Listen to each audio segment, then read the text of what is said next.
गर्मी धेरै नै बढिरहेछ। Summer every summer hottest summer जस्तो लाग्छ। तर विगतको कुराहरू बिर्सिँदै गएको भएर होला। पोहोरभन्दा त योपालि त साह्रै गर्मी छ भन्ने फिलिङ हुन्छ नि हामीलाई।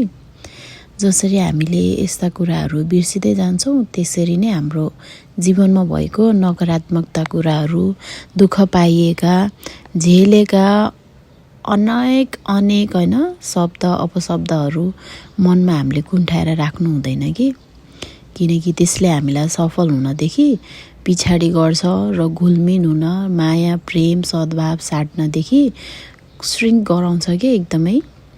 त्यसैले हामी चाहिँ नराम्रा कुराहरू बिर्सिँदै तर ज्ञान चाहिँ लिँदै अगाडि बढ्नुपर्छ। हेर्नुहोस् है, आज मैले तर बनाएँ, यो चाहिँ मक्खन अनि यो चाहिँ मही। त्यसरी नै मैले घिउ पनि निकालेको, एकदमै राम्रो एकदम धेरै आयो कि।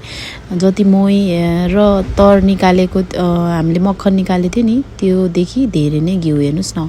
तर मैले प्याक गरेर राखेको चाहिँ सेलाउन दिएँ र सेलाएर बोतलमा डल्लुमा हालेको चाहिँ राखिनँ कि।